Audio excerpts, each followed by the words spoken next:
How are we, gentlemen? It's been a bit of a lively morning for you two, hasn't it? He should be apologising. He was no defender of my valour last week, was he, with Deontay Wilder? Oh. He sat there cheering him on. Oh, now please. That takes us to the moment that Deontay Wilder took serious exception to Simon's line of questioning in that interview last week, got on his hind legs in front of Mr. Jordan, and it all got a bit nasty. And at one stage, we all thought Simon might get one in the kisser here. But Deontay then turned round and walked out, stormed out of the studio. But there has been a fair amount of talk, Spencer, by those who witnessed the incident, by those who were in the building at the time, that you offered next to no assistance. Thank you, Jim. To Mr. Jordan during his hour of need. Jim, think about it. Would you like to Deontay Wilder was Would you like to apologise? No, because I'm going to tell you the true story. It offended me. Deontay Wilder was raging, nearly crying with rage at me. When he stood up at that point. I'm looking at Deontay, I'm looking at Simon, What were you looking and at I'm his thinking, knee? he's going to go. Deontay's going to go here.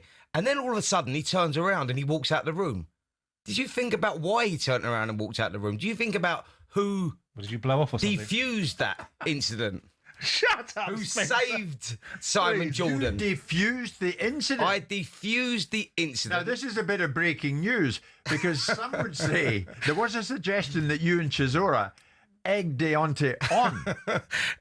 But anyway, what did you, in all honesty, what did you think of the way Wilder behaved towards him? Because it was a perfectly legitimate line of questioning from Simon about, let's talk Tyson Fury. We ain't doing that. Let's talk Tyson. We're not doing that. Yeah, being totally honest, it was one of those weird situations because Simon obviously asked a question that everyone wanted to know, and that was about Tyson Fury. He didn't want to respond to that, but somehow turned it into a race round, talked about, white privileges, black slavery, and I don't know where he was going with it. I don't know where it come from. Yeah. At no point did Simon talk about that. He was talking about Tyson Fury, so it was all very bizarre, very strange. Caught up with him a few hours after at the press conference. It was all love. He wanted a cup of tea with Simon, sit down, have a chat with him. Yeah, it was all a bit weird. But man, are you willing to have a cup of tea with Deontay? Well, I'm offended, and I want an apology first. Oh God! It all blew over. Anyway, life goes on. Jim, at that time, he didn't want an apology. He wanted a change of underwear at that point. I'll bet he did. I saw the look in his face, and it's not So like did I. the one he's got So now. did The job he left when he did. So many of us left hugely disappointed that Deontay didn't give Simon one on the side of the head. Not at all. I wouldn't advocate violence Join in this the show. queue. Fabio Wardley is finalising the terms for a WBO heavyweight title defence against Daniel Dubois on May the 9th. Wardley Dubois. We're having some of that, Spencer, are we not? Great fight. That is a great fight. And a tough first defence for Fabio Wardley. Of course, he'll start the favourite. Momentum's with him. Great win against Joseph Parker. Daniel Dubois coming off the loss to Alexander Usyk. You don't know how he's going to be coming back into it. But he wants to jump back on the saddle, go in, get that opportunity, and he's got it. Against Fabio Wardley. And that is a great fight. That is one of the best fights in the heavyweight division, stylistically, at the moment. Yeah, so I'm really looking forward to that one. I'm hearing, May the 9th is the date. Possibly Manchester. Could be the venue. I know that O2 was rumoured. Manchester, I heard the conversation this morning, maybe Wembley, maybe Tottenham Hotspur Stadium. Yeah. I mean, it's a fight that merits a venue. Oh, yeah. Like Wembley, like the Tottenham Hotspur, like Manchester. Well, first of all, it's a heavyweight clash. Should it fill it? Of one former world champion and one current world champion. Fabio Wardley is very popular and is building up a reputation, and people like him because he speaks brilliantly when you ever hear him. He's a very pleasant fellow, but he's done great work in the ring recently, with Joe Parker being the latest victim and recipient of outcomes that people projected that he couldn't achieve. Daniel Dubois divides opinion, but because ultimately there's so many people that believe that Daniel Dubois can be another world champion again, but there's a section of the audience that thinks that maybe Daniel doesn't have the mental switch to deal with the real adversity when it comes on top. But what they both can do is they can punch. And what you're going to see is a real fight, and it should be one that's easy to make because both of them are in Frank's stable. Frank will have the situation that he had back in the day with Joe Joyce and Daniel Dubois, which is mixed emotions about who wins this fight. But as far as the viewing public are concerned, could it fill a big auditorium? Yeah, I think it could if we get a proper media push behind it. And will it be a good fight? Absolutely. And for both of you, where does victory propel the winner? Well, listen, the winner was obviously looking for those unification bouts. What happens with Alexander Usyk? We're sort of uncertain with that at the moment. What happens with the belts? We're uncertain with those at the moment as well. But for the winner, it puts them in prime position for these huge fights. And for the loser, they're young enough to come back again. You know, there is a rebuild here for both of these guys. So it's not like it's a must-win fight for either one of these. Explosive fights. Stylistically, it's about who catches who first. Because Daniel Dubois can whack. That is for sure. Oh, yeah. And if he lands that shot... Very bold of Fabio, because this is his first defence of a world title that some would say that necessarily he didn't win, because ultimately the situation stripping Usyk and giving it to the winner of the Parker fight with Fabio Wardley was an eliminator rather than for a belt. But he won a world title. Right? He's a world champion, a legitimate bona fide world champion, because the former fighter at the time was Joe Parker, and he beat him in what should have been for the belt anyway. But Fabio taking this as a first defence, it's either very canny because he thinks potentially in the back of his mind that Daniel Dubois is damaged and vanquished, and in a position of potential weakness and slightly diminished fighter, or there is an inherent belief that Fabio Wardley just doesn't worry about who he's fighting, because this is a first fight for him against what people would consider to potentially be someone that can win a world title. Of course, if Moses Atoma comes rowing over the horizon sooner rather than later, they all might not have no belts. Yes, but the fact is that it's a great fight and very bold of Fabio to take it. From what you're saying, Simon, would a loss do more long-term damage for Wardley than it would for Daniel? No, I think it'll do more damage for Daniel. Yeah, right. Because it's one thing getting beaten by Alexander Usyk.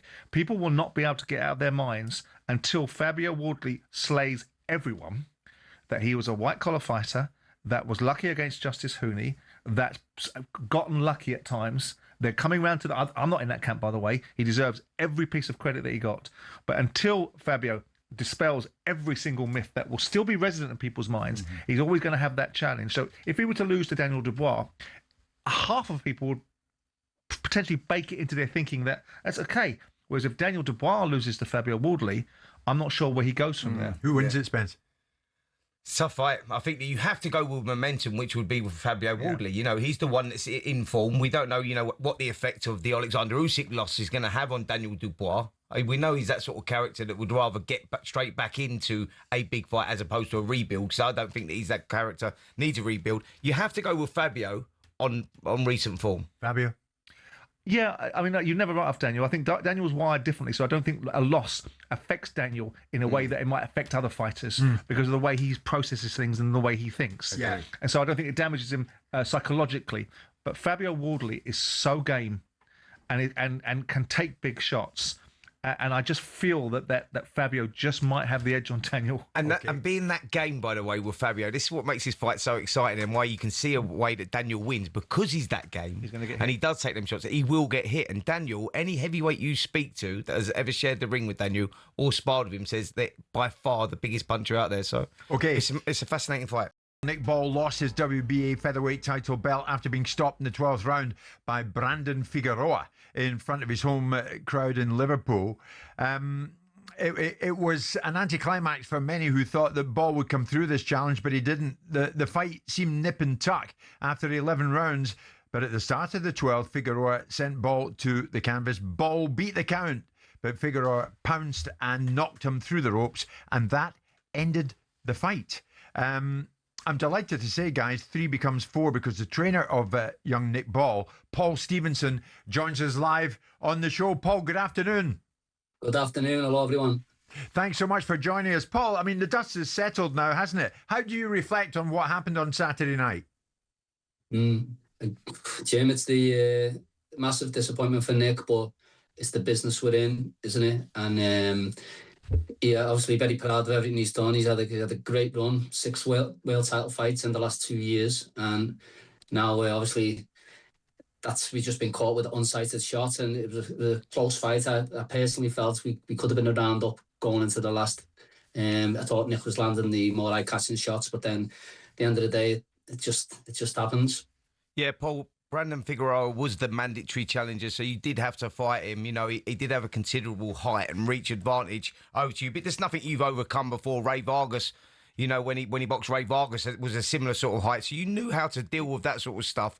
You always knew it was going to be tough. I wanted to talk to you about when it went into that 12th round, Paul. You said there yourself, you know, that it was nip and tuck. I think I had it level going into that one. What was the advice that you gave him going out in that 12th round? Was it that you need to roll the dice here and go for it, like this fight is on, you know, close? I mean, what were the tactics going into the last? No, the tactics, because it evolved as the fight went on. So it became clear early on that when we got inside with Figueroa, it was quite messy, and he's not covering punches, very difficult to land a clean work. So down the stretch, we were having to catch him on the way in and then just nullify him on the inside and not really engage too much, just walk into him, walk him out of there. But he was landing some good eye-catching shots going into bringing him on. And so we had him in the last round just to do more of the same. Obviously, I'll tell him it's tight, it's close, but I wasn't telling him to I need a knockout or anything like that. As it turned out, we did. But I mean, I was ahead really, as say, by a round or so. But obviously, to have a good strong finish, Nick went out and threw a 1-2 left hook, because he threw his left hook, a left hand come over the top, which kid hadn't threw before, to be honest, in the whole fight, and just caught him. Nick didn't do too much wrong, really, did he, Spencer? He just what was your assessment of his performance, Nick? Because I was talking to Paul Smith about him the other day, about how Nick starts fights and how he sets a ferocious pace. And he felt that Nick started this fight with not the same pace. And it might have been out of respect for the opponents, because the previous opponents, Ronnie Reyes, TJ Dehoney and Sam Goodman, in Paul's view and my view too, are not at the same level as Figueroa. Was there a different game plan going into this fight? Is there any resonance in what I've just said about the pace that Nick normally fights at, as opposed to the pace that he started this fight with? No, I mean, I don't think he started particularly slowly. He just every fight's a different fight, isn't it? So against Vargas, you could say he started slowly. He's someone who will have a look at you for the first 2 rounds, Nick. If you look at a lot of his fights, he has a look. He's got a reputation for being a buzzsaw, which he is, but he's also quite a thinking boxer. And so, and the title's valuable, and so is his health. So he's not going to walk in crazy. Figueroa was a good fighter, but it wasn't a conscious decision on any of our part to start at a slow pace or a fast pace, but just to go out and assess the situation, and then to think on the wing, which is what we're good at doing, what Nick's good at doing. Paul, as often can happen in these fights, the other camp members of it, none too happy with what was going on before the fight and after the fight. We'll get to the after the fight bit in a moment. But Figueroa's coach, Manny Robles, claimed before the fight that their team faced poor treatment, saying Nick Ball's hands were wrapped without supervision from Figueroa's team. So Robles was speaking on the Seconds Out Boxing channel. Have a listen, Paul. Listen, I'm going to put it out there. The referee did a horrible job. Listen, coming in, we knew they weren't going to do us any favors. We knew that. There were the stuff that went on in the locker room prior to the fight, you know, with the whole hand wraps. We show up to the venue, and Nick Ball's got his hands wraps already without our supervision, you know, and that you can't do that. Especially, it's a main event fight, and we talked about this at the fighters meeting. Hey, listen, I want to watch your hand wraps, vice versa. Great. And we show up, hey, he's got his hands wrapped already. What do you mean? And the commission's like, well, there's nothing we can do. And then I called the WBA supervisor. He didn't do anything. They're like, no, we can't do that. What's done is done. No, rules are rules. And so we felt disrespected. Obviously, it got fixed. Listen, it's a long story, but anyway, that's the type of stuff we had to deal with. Well, Paul, even the baby crying in the background didn't seem happy with it all. No. What was going on? I'm really glad you've asked me, Jim, right? Because I've seen this type of thing all over the internet, and the British sort of YouTubers who put it out there, big bad headlines, Everton Red Triangle, cheating, hand wraps, all this stuff. You're the first person to ask me, right? So, I've got 5 fighters on that bill. I've got 3 of the last 5 on the bill of mine. So I've got Brad Strand's hand, Nick's hands, and Andrew Kane's hands together at 7 o'clock because I haven't got time to do it in between each fight. I've got 1 fighter in between each one. And then so I send a message I'm using my phone, I'll show you the message, Saturday morning to Simon Legg, the Queensberry whip, and I say, these are my wrapping times. It'll be earlier than usual because of the situation. Got 3 of the last 5 fighters of mine. So enemy times, please pass it on to me opponents. Exact words, I could show you the message. So we turn up. there's nobody there to wrap their hands. Sorry, to watch us. I get the WBA supervisor in. Can you find them? They're not about. I get the boxing board control official in. Same thing. No one's about. So they say to me, "You're gonna have to rap," and I rap. And then sure. they didn't turn up to Andrew Kane's fight, and then they turned up quite late, and then rap then. So it's on them. I've done everything I can do in that situation, and call our own sort of press and that calling us cheats without even asking me it's a simple explanation what happened. No, it actually sounds like it, Paul, to be fair to you. What do you make of it, Spencer? Well, listen, Paul, just to clarify this, just so that people understand this, the WBA supervisor was there. He was watching you wrap the hand. So, there is no real issue apart from that they've turned up late to miss that one. So if there's somebody there, a supervisor watching, there's no problem. Yeah. No, I mean, I don't know why the morning they've won. I don't know. They're still not happy. I don't understand it, but they know what happened. It was fair and square. It was on them. And Paul, the moaning went on. I mean, some members of your team were unhappy about the manner of Figueroa's celebrations while your man Nick Ball was recovering. Is there any truth in this? I mean, I've seen some of the pictures. It didn't seem that controversial, but one member of your team seemingly kicked out at Figueroa's team. Is that true? Well, what happened was, obviously Nick's been knocked out. I've got no problem with anyone celebrating. We'll all celebrate. It's a big event, a big win for them in a very dramatic way when they probably thought they were behind the home against the home fighter. I wouldn't be surprised if they thought they needed a knockout and he got one. Fair enough. But one of the team quite a couple of them come flying over the top rope like wild animals. You don't always see it on the telly. This is happening. My boxers and a few of them ran into the ring. Like there's their gym mates on the floor. I'm not condoning anything they did, but that's what happened. Then the fella's trainer even come over to me, Figueroa's trainer, and said, "I'm sorry about that." He said, "He's not one of our team proper. He's a strength and conditioner." I said, "The fella's got no class. Keep him away from me." That was it. Andrew's gone over. This is a storm in a teacup, really. Andrew's 5'5". That fella's about 6'7", right? Right. He's tried to get to him. He's been pushed away, and I've seen worse things at weddings. It was a tiny little thing. Yeah, it seemed very much heat of the moment type moment. Here's the thing: how do you rebuild Nick? Okay. Well, firstly, I spoke to Nick on Monday and I said, days of grieving for the title end now, and now we're all about rebuilding and getting it back. So. He's gonna have a rest. I say 6 world title fights in a couple of years. There's a busy schedule, takes a toll. So he's gonna have some time off. He's gonna go on holiday, and then we want to get him back out again, probably in the summer. I would say get him a good comeback fight, and then he's ready to go straight back in. Look, they're fighters like Nick, exciting fighters. They're always gonna have opportunities. Look at now, Josh Warrington, and He's got another massive fight with Lee Wood coming up, and they've been at it years, them, haven't they? So there's plenty of things out there. People are always going to watch Nick. Very watchable, very exciting. Oh yeah. And Paul, give Nick our best if you can. Paul Stevenson, trainer of Nick Ball, who will fight again. Of that, there is no doubt. Boxing trainer Andy Lee, who, amongst many other things, looks after Hamzah Sheeraz. I'm delighted that Andy has joined us live. Andy, good afternoon. Yeah, good to speak to you. Good to speak to you, Andy, and thanks for joining us. Let's start with Hamzah, because many people getting in touch, saying that they're big fans of Hamzah Sheeraz, as am I have to say. I've met him on a number of occasions. I love the guy, but Spencer and Simon will talk more about his boxing prowess. But Hamzah's seeking a new opponent for the WBA super middleweight title after Paquetá withdrew from a possible contest. Is that right, Andy? Where are we at with Hamzah?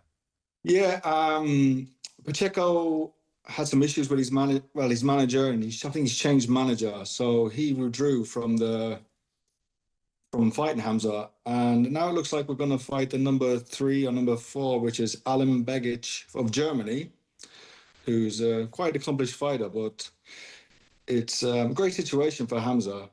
It'll be a challenge, but it's a great situation for him to win a title and then look for bigger fights.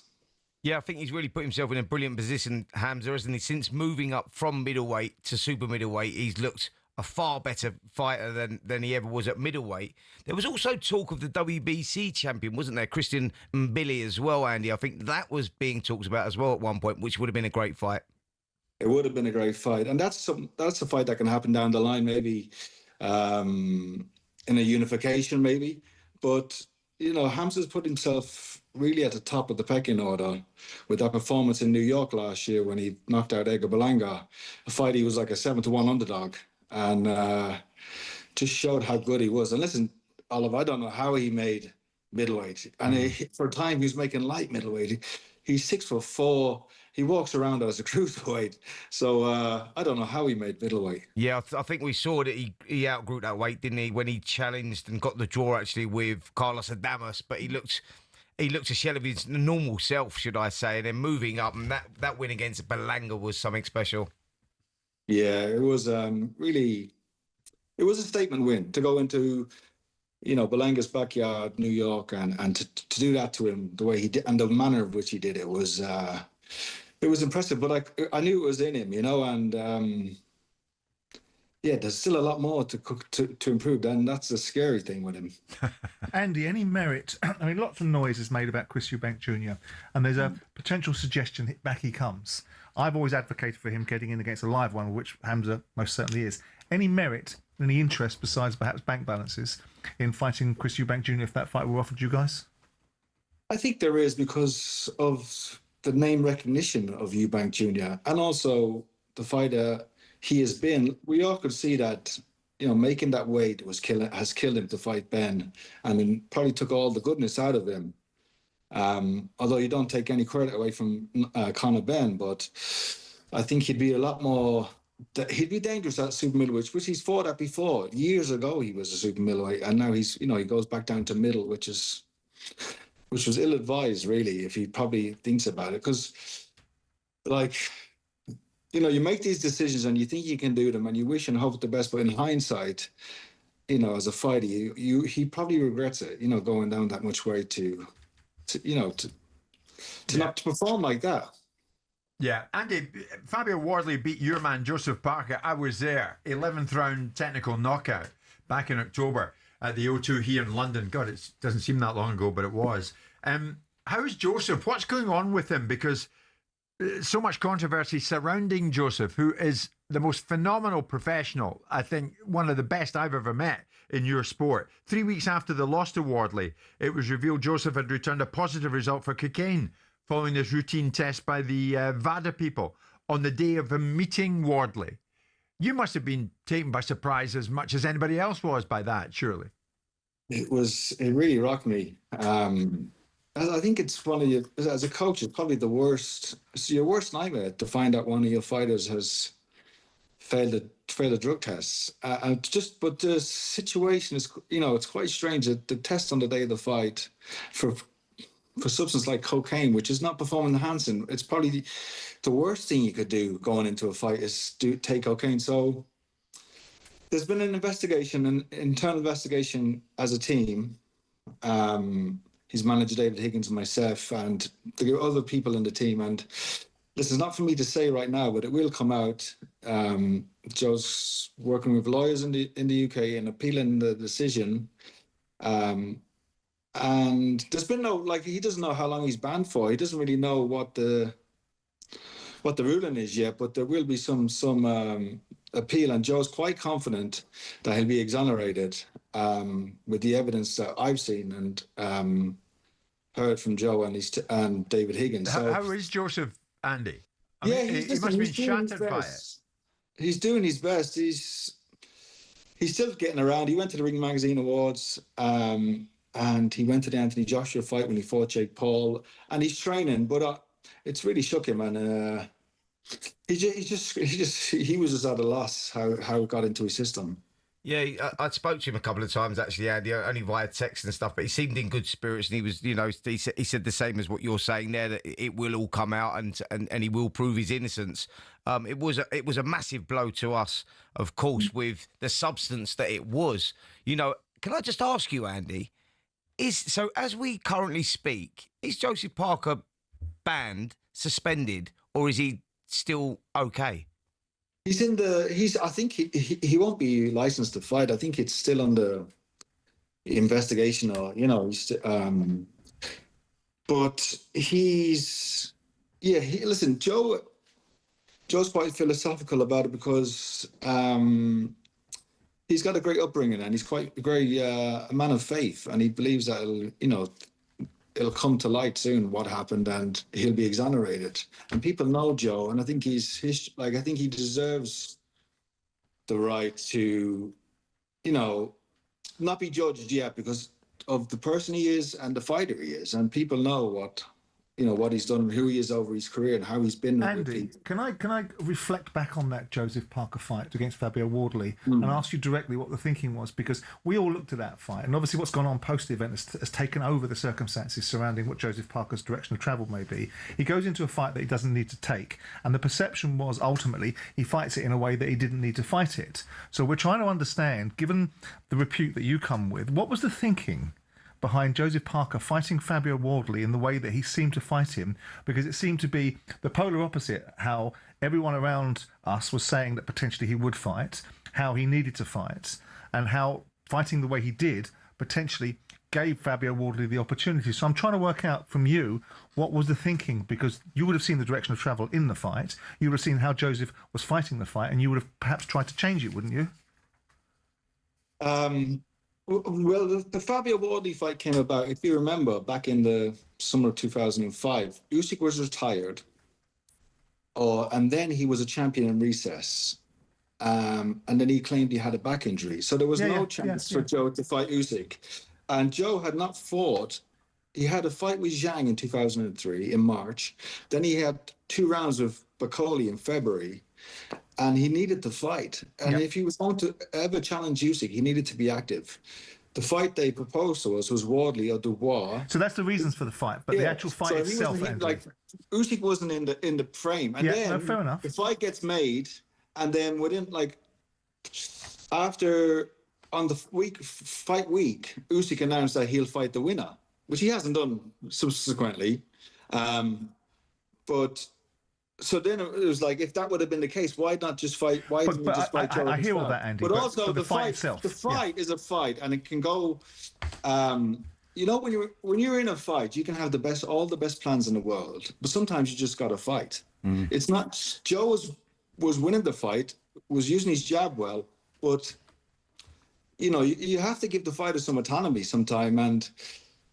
He felt at times he could take Fabio Wardley out. But you've got to give huge credit to Wardley, how he fought, how he dug in. And not that he surprised me, but he's got a great fighter's mentality, Wardley, and a great fighter's heart. And it was a great fight between two of the top heavyweights. So in a heavyweight battle like that, when they're punching so hard, that's what can always happen. Yeah, I think ultimately, Andy, I think when you're a heavyweight, you'll have a game plan. And Joseph's was obviously to stay on the outside as much as he can and wait for Wardley to come in and make those mistakes and make him pay for that. But at some point, as a heavyweight, you have to bite down and you have to trade it out. And I think that's what happened. It became a bit of a gunfight, didn't it? Yeah. And Andy, if it is Wardley versus Dubois next, and we believe it is, who wins it? Very interesting fight, isn't it? It's a pick-em fight, really. I would favour Wardley at the moment just because he's a man full of confidence, and we know he's walked through the fire a number of times with Hooney and now with Parker.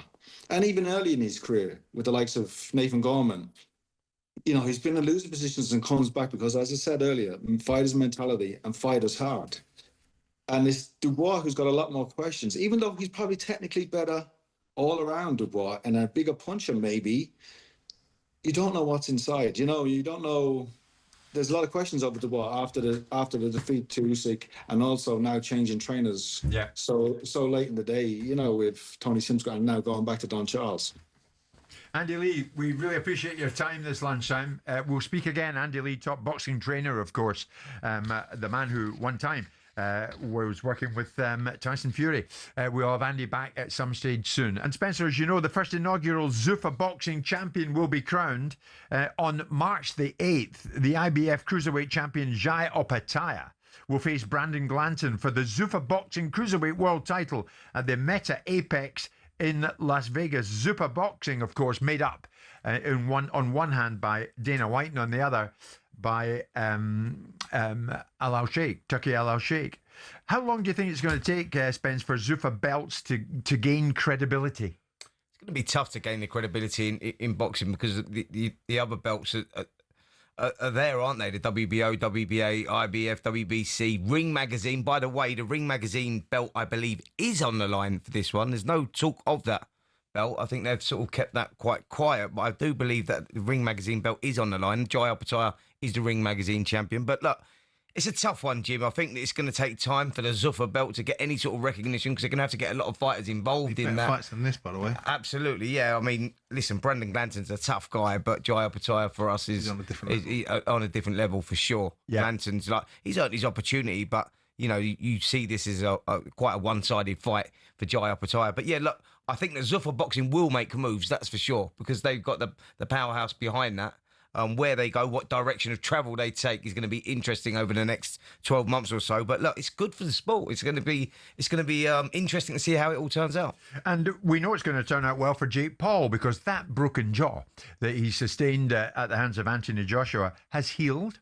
And he is coming back to resume his boxing career later this year, apparently in a rematch with Tommy Fury in the UK. Great. Do we greet that with huge fanfare? And welcome back, Jake? I'm just... Or do we give it a resounding, so what? I was waiting for Simon's response, which you probably heard a little... Great.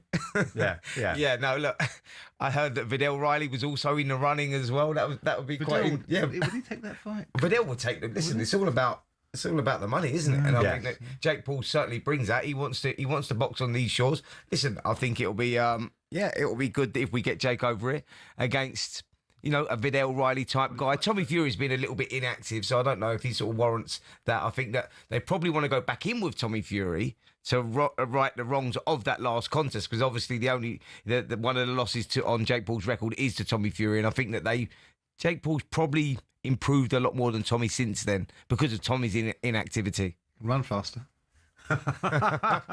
Jake Paul, if you're listening, and he does tune into the Boxing Hour, we will invite you once you come to these shores into the studio here in the 17th floor of the News Building by London Bridge. I want to get your thoughts on what we saw with Simon Jordan and in midweek with Deontay Wilder. I'm guessing you've seen the reaction. Do you know, I have seen it, lads. I've seen clips of it. You know what, mate? I've got a bit of a different approach on it now. I think the poor lad is having a breakdown in public. And I've seen this happen before with the likes of Oliver McCall.